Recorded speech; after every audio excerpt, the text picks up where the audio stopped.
Saudara lebih menyukai hobi saudara? Lebih menyukai ya shopping sehingga saudara nggak setia dengan suami.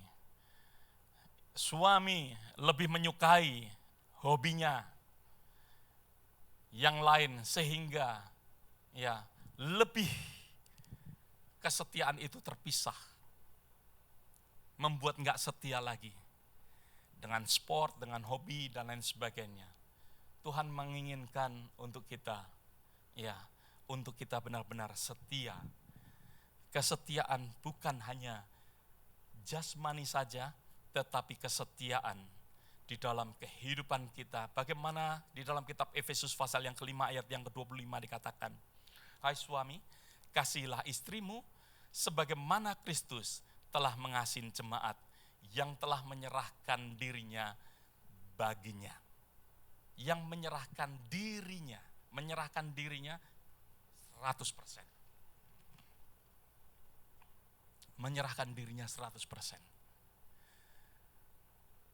Kadang-kala di dalam kehidupan kita masih sulit. Ada hal-hal soalnya, ya, yang menyangkut hobi, yang menyangkut ya kesukaan sport kita, kesukaan hal-hal yang lain, yang membuat kita nggak bisa memberikan 100%. Saya pun belajar akan hal ini, saudara.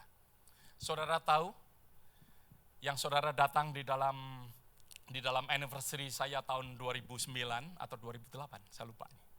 2008, saudara, Oktober 2008. Ya, di dalam anniversary saya. Kesukaan saya apa, saudara? Ya, yang main drama pun lupa. Saya sangat suka motorcycle, saudara. This morning saya trying untuk back istri saya lagi.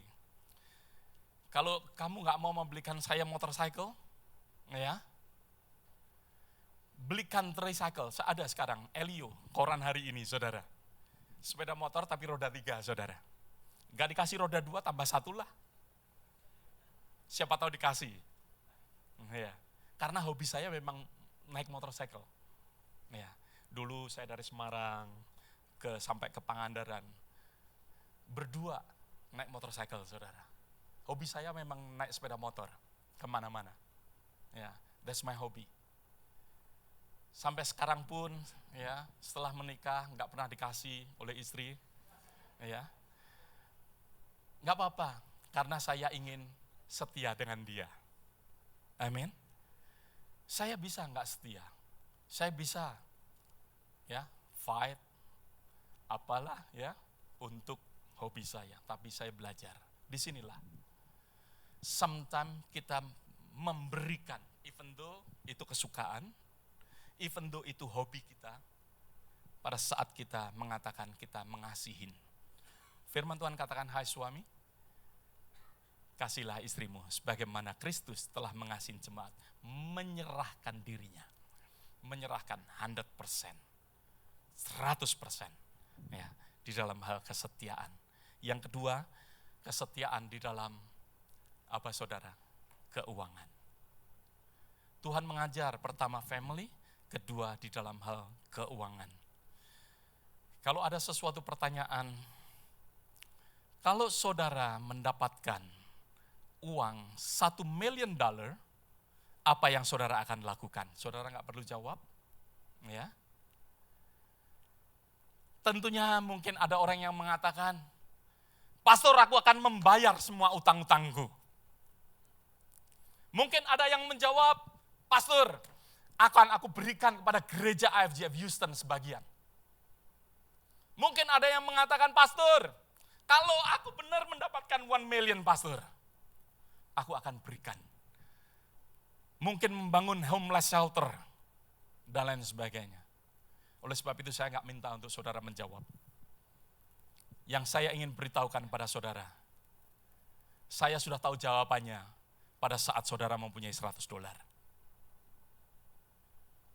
Kalau $100 saudara tithe, 1 million you will tithe. Ada amin, saudara? Kalau $10 saudara memberikan perpuluhan, Benar-benar saudara menyatakan bahwa Tuhan, aku ingin mengucap syukur. 1 million saudara akan mengucap syukur. Dengan $10 saudara memberi kepada fakir miskin. 1 million saya percaya saudara gampang memberi kepada fakir miskin. Dengan uang $10 saudara bisa mungkin melakukan, membayar hutang. 1 million pun saudara akan membayar hutang. Karakter kita dimulai dari mana? Dari hal yang kecil. Ada amin saudara. Karakter daripada saudara dan saya, bagaimana kita mau memberi, bagaimana kita mau membangun, bagaimana kita mau mengembalikan apa yang menjadi milik Tuhan. Kesetiaan kita diukur. Tuhan memberikan di dalam kehidupan kita, di dalam kitab Lukas pasal yang ke-16 ayat yang ke-10. Barang siapa setia di dalam perkara-perkara kecil, ia setia juga dalam perkara-perkara besar. Barang siapa tidak benar dalam perkara kecil, ia tidak benar di dalam perkara-perkara yang besar. Katakan amin, saudara. Kalau kita nggak setia di dalam perkara kecil, maka dari itu kita tidak akan setia di dalam perkara-perkara besar. Impossible. Kita melakukan sesuatu yang besar kalau kita nggak start daripada hal yang kecil. Saya banyak menemuin saudara, orang yang nggak bayar hutang. Kita beri uang supaya bayar hutang, tetap aja nggak bayar hutang, saudara. Memang punya uang atau tidak punya uang, tetap tidak bayar hutang. Oleh sebab itu biarlah kita belajar dari hal-hal kecil.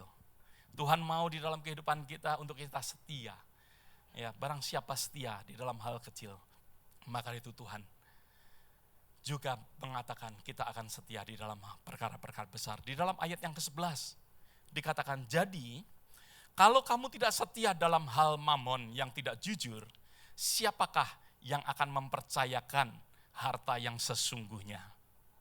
Tuhan berkata bahwa ujian rohani kita ada di dalam kesetiaan kita, bagaimana kita mengelola uang kita. Di dalam ayat 11 menunjukkan demikian. Kalau kita ini enggak setia di dalam hal keuangan kita, mamon, siapa yang akan dipercayakan kepada hartamu yang sesungguhnya? Segala sesuatu. Harta yang sesungguhnya yaitu mungkin hikmat, itu harta. Bagaimana kita diberikan hikmat oleh Tuhan, melebihin daripada uang yang kita punya. Ada amin saudara. Saudara diberi 1 million tetapi gak bisa mikir, saudara mau, saya gak mau. Lebih baik saya menerima $1.000, tetapi saya bisa menggunakan $1.000 itu. Ada amin. Saudara dikasih 1 million tapi saudara linglung. Enggak mau saudara. Lebih baik hikmat itu adalah harta yang sebenarnya. Kadangkala yang dikatakan di situ bahwa harta yang sesungguhnya, pengetahuan, pengertian, kepandaian, hal-hal spiritual, bagaimana kita bisa menerima Yesus. Itu merupakan sesuatu harta yang sesungguhnya. Ada amin saudara? Banyak orang ingin untuk menerima Tuhan, untuk menerima, kasih daripada Tuhan, tapi gak bisa. Gak bisa. Rasanya balik terus. Tetapi kok kita bisa? Itu adalah kasih karunia. Itulah harta yang Tuhan berikan di dalam kehidupan kita. Sehingga kita bisa menerimanya. Nah, banyak orang tercabut blessing-nya, tercabut spiritual blessing yang Tuhan sediakan di dalam kehidupan kita. Bukan hanya karena kita mungkin tidak perpuluhan, bukan. Tetapi saudara mungkin tidak menjadi pengelola yang baik akan harta yang Tuhan berikan di dalam kehidupan kita. Tuhan mau untuk kita mengelola sebagai pengelola-pengelola yang baik di dalam kerajaan Tuhan. Tuhan mau di dalam kehidupan kita menjadi good steward. Ya. Jangan sampai doa kita berdoa, tapi Tuhan gak menjawab. Tuhan mau melalui Mammon menjadi pengelola yang baik di dalam keuangan kita. Yang ketiga, saudara. Ya, sebelum saya lanjutkan yang ketiga, tadi saya menyinggung juga di dalam hal bagaimana Tuhan menciptakan Adam dan Hawa. Di situ Tuhan menciptakan akan Taman Eden. Ya. Tuhan memerintahkan kepada Adam dan Hawa untuk mengelola akan taman itu. Harta saudara seperti taman yang Tuhan mau untuk kita kelola. Di dalam taman kita ada satu pohon yang tidak boleh dimakan. Ya, suatu pohon pengetahuan baik dan buruk. Di dalam kehidupan akan keuangan kita, Tuhan juga mengajar. Di situ ada pohon, yaitu pohon di mana kita harus mengembalikan perpuluhan kita. Yang tidak boleh kita makan, yang kita kembalikan pada Tuhan. Tuhan mau di dalam kehidupan kita untuk kita setia di dalam hal mengelola apa yang Tuhan berikan dalam kehidupan kita. Yang ketiga, saudara, kesetiaan di dalam tubuh Kristus. Alkitab banyak berbicara, mengajarkan kepada kita supaya kita setia di dalam tubuh Kristus atau gereja Tuhan. Saya benar-benar tadi seperti saya katakan, saya mengucap syukur dengan kehidupan saudara yang setia di dalam pelayanan, setia di dalam gereja ini. Mungkin saudara sudah setahun, mungkin saudara baru setengah tahun, tetapi saudara begitu setia. Ya, ada yang dari permulaan gereja ini juga kita ada banyak di antara kita yang begitu setia di dalam gereja ini. Tuhan mau di dalam visi kita yang keempat, yaitu apa saudara? Visi kita yang keempat, House of Covenant. Disitulah kita benar-benar Tuhan mau di dalam kehidupan kita. Ada sesuatu kesetiaan di dalam covenant kita. Tuhan menanamkan di dalam kehidupan kita untuk hidup mempunyai sesuatu covenant terhadap gereja lokal. Tuhan mau di dalam kehidupan kita untuk kita boleh memandang pada saat saudara tidak ada sesuatu covenant, tidak ada sesuatu kesetiaan di dalam tubuh Kristus. Saudara bisa bayangkan, di dalam suatu tubuh tidak ada sesuatu kesetiaan. Saudara ingat di dalam kitab Yehezkiel pasal berapa? 37. Yaitu di situ cerita daripada tulang-tulang kering yang berserakan. Yang berserakan. Saya percaya itu suatu gambaran. Gambaran pada saat anak-anak Tuhan tidak setia. Tidak ada sesuatu kesetiaan di dalam kebersamaan. Seperti tulang-tulang kering yang berserakan. Berantakan kemana-mana. Tidak menjadi sesuatu pemandangan kehidupan. Di dalam kehidupan kita, Tuhan mau untuk kita hidup di dalam sesuatu kehidupan yang mana satu dengan yang lain Tuhan jalin menjadi satu. Di dalam kitab Roma pasal yang ke-12, di dalam ayat yang keempat dan ayat yang kelima dikatakan, sebab sama seperti pada satu tubuh kita mempunyai banyak anggota, tetapi tidak semua anggota itu mempunyai tugas yang sama. Demikian juga kita walaupun banyak adalah satu tubuh di dalam Kristus, tetapi kita masing-masing adalah anggota yang seorang terhadap yang lain. Katakan sama-sama, tetapi kita masing-masing adalah anggota yang seorang terhadap yang lain. Berarti saudara, saya adalah anggota daripada Pak David Trisna. Pak David Trisna adalah anggota daripada Pak Simon. Pak Simon ada bagian daripada siapa? Ya, Jufon. Satu dengan yang lain adalah bagian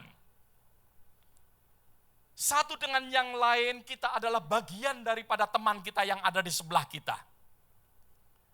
Ya boleh katakan satu dengan yang lain.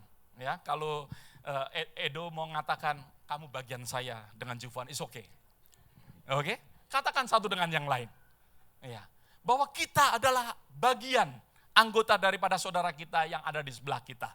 Satu dengan yang lain, kita adalah bagian, adalah anggota daripada tubuh Kristus. Yang mana Tuhan mau untuk satu dengan yang lain. Saudara, kita boleh katakan, kalau engkau nggak ada di tempat ini, aku nggak akan berfungsi dengan baik. Sungguh saudara. Saudara nggak ada di tempat ini, saudara nggak menjadi bagian di dalam gereja tubuh Kristus. Maka dari itu, tubuh tidak akan berfungsi dengan baik. Karena adanya saudara, tubuh ini berfungsi dengan baik. Ada amin saudara. Setiap daripada kita ambil bagian, setiap daripada kita adalah anggota. Oleh sebab itu, pada saat kita melihat satu dengan yang lain, jangan lupa mengatakan thank you. Jangan lupa kita memberkati satu dengan yang lain setelah kebaktian. Jangan lupa kita mendoakan mereka. Jangan lupa kita mengundang mereka. Karena kalau bagian kita, meskipun kita ini jelek saudara, tapi kita anggota loh. Ada amin. Mungkin kita enggak seperti yang lain, tetapi kita adalah anggota. Saya percaya fungsi daripada tangan, ya. Mungkin kuku ini saudara gigitin karena sepertinya enggak ada fungsinya. Tetapi bagaimanapun juga Tuhan menciptakan sebagai anggota di dalam tubuh kita. Ada amin. Satu dengan yang lain. Tidak melihat kelemahan dan kelebihan mereka, tetapi mereka adalah anggota. Mereka adalah bersama-sama dengan kita. Menjadi satu tubuh. Ada amin saudara? Ya. Oleh sebab itu, firman Tuhan katakan, di dalam kitab Ibrani pasal yang 10 ayat 25, jangan kita menjauhkan diri dari pertemuan-pertemuan ibadah kita. Seperti yang dibiasakan oleh beberapa orang. Tetapi marilah kita saling menasehati, semakin giat melakukannya menjelang hari Tuhan yang mendekat.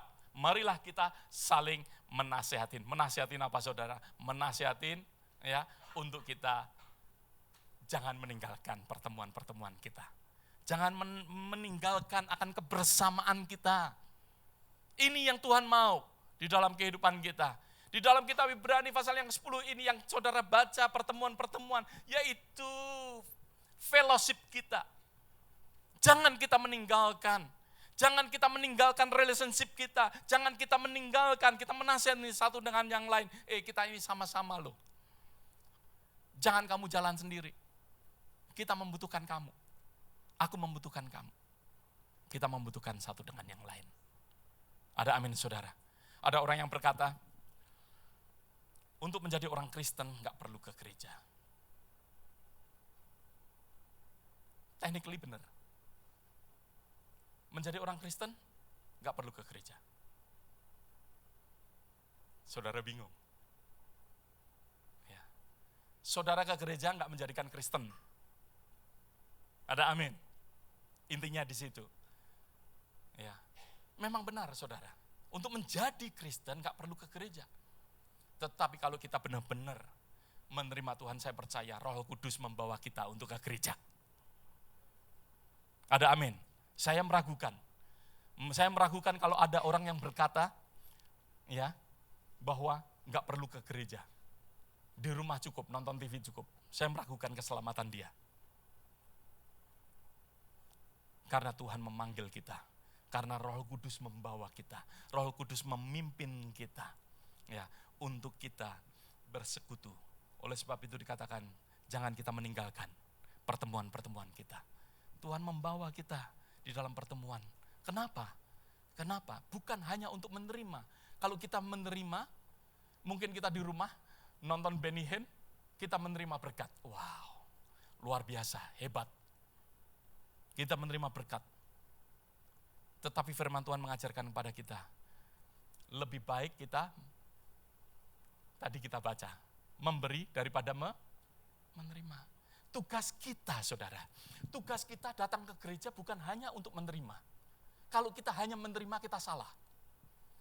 Tugas kita untuk bertemu bersama-sama bukan untuk menerima. Saudara bukan spons untuk mengisap, tetapi untuk memberi. Dikatakan di dalam kitab Matius pasal 20 ayat 28. Yang firman Tuhan yang berkata sama seperti anak manusia datang bukan untuk dilayani, tetapi melainkan apa? Untuk melayani. Ya, dikatakan sama seperti anak manusia. Anak manusia datang, yaitu Yesus datang untuk melayani. Firman Tuhan mengatakan di dalam kitab Matius tadi, ayat 28. Mengatakan sama seperti anak manusia. Siapa yang sama? Kita sama seperti Tuhan. Melayani instead of dilayani. Berapa banyak katakan amin? Kita memberi instead of just mengisap. Tuhan mau di dalam kehidupan kita untuk kita bisa melakukan akan hal ini. Yang terakhir, saudara, ya kita sudah berbicara di dalam hal keluarga, keuangan, tubuh Kristus. Ya, yang terakhir kesetiaan di dalam iman. Di dalam kitab Lukas pasal yang ke-18 ayat yang ke-8, tetapi jika anak manusia itu datang, adakah ia mendapati iman di bumi? Tuhan ingin melihat akan kesetiaan kita. Di dalam iman kita. Tuhan mau, ya, iman bukan dasar daripada segala sesuatu, ya, untuk kita mengharapkan seperti kitab Ibrani pasal yang ke-11. Ya, kitab Ibrani pasal yang ke-11 saya melihat wow, begitu balance, saudara. Pada saat kita mengharapkan, yes, kita harus pakai iman. Bukti daripada apa yang kita belum lihat. Itu faith. Bukan faith-nya Efraim. Ya. Itu iman, saudara. Benar. Tetapi walaupun kalau kita membaca selanjutnya dalam pasal yang ke-11 sampai terakhir dan ayat yang pasal yang ke-12, kita bisa melihat bahwa kita harus setia di dalam iman. Walaupun apa yang dijanjikan Tuhan tidak diterima oleh orang-orang yang mendahului kita seperti Musa, seperti Abraham, seperti ya semua yang ada di dalam the Hall of Fame itu. The Hall of Faith, bukan Hall of Fame. Ya. Di situ kita bisa melihat, wow, begitu balance. Iman kita harus kita punyai bukan pada saat kita hanya meminta dengan iman. Tetapi iman kita walaupun kita menghadapi seperti Rasul Paulus.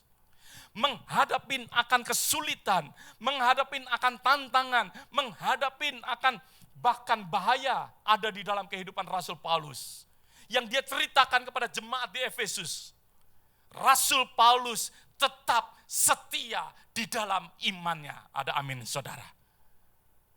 Meskipun kematian ada di hadapan daripada Rasul Paulus.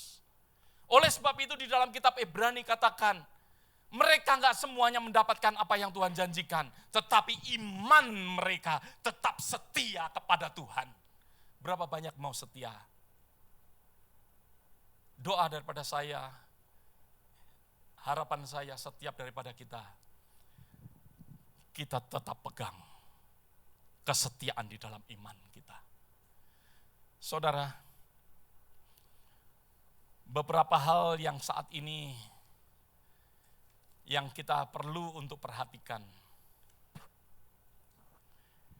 Banyak pengajar-pengajar yang saya kurang menyetujuin seluruhnya. Karena banyak yang mengajarkan tentang grace yang salah. Mengajarkan tentang kasih anugerah yang berlebihan. Sehingga di mana melihat pengampunan tetapi tanpa ada pertobatan. Sedangkan tadi sana senang sekali lagu, ya. Your goodness lead me to apa? Repentance. Kebaikan Tuhan membawa kita kepada pertobatan. Jangan kita tidak bertobat dan kita mengatakan Tuhan baik kok. Tuhan ngerti kelemahanku. Benar Tuhan baik, tapi Tuhan mau untuk kita berubah. Tuhan mau kita bertobat. Banyak sekali grace. Mau pengampunan tanpa pertobatan. Keselamatan tanpa ada sesuatu pertumbuhan. Hati-hati. Orang mau selamat, tetapi nggak mau bertumbuh. Tuhan mau membawa kita daripada kemuliaannya kepada kemuliaannya yang lebih tinggi. Berapa banyak katakan amin. Ya. Ada orang yang mengajarkan juga. Heaven tanpa mengajarkan tentang hell. Penghukuman yang kekal. Karena mereka percaya, ya ikut Tuhan enak lah, pokoknya enak. Ya, enak sih enak. Tetapi ingat, kalau kita berjalan di dalam jalan yang salah, ada yang gak enak. Ada amin saudara. Kadangkala di dalam kehidupan kita melihat, ya, yang diberikan blessing.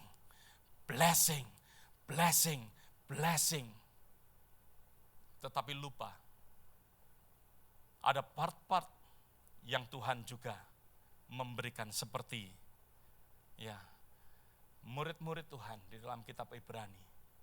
Suffering ada di dalam kehidupan mereka juga. Tuhan mau di dalam kehidupan kita, intinya kesetiaan di dalam iman. Kesetiaan di dalam keluarga, kesetiaan di dalam keuangan, kesetiaan di dalam tubuh Kristus, ya, kesetiaan kita di dalam iman kita kepada Tuhan. Biarlah Tuhan memberkati kita di dalam kebersamaan kita. Ada amin saudara. Whenever we are together, ya, biarlah kita mempunyai quality kesetiaan. Mari kita berdoa bersama-sama. Bapa, terima kasih untuk hari ini.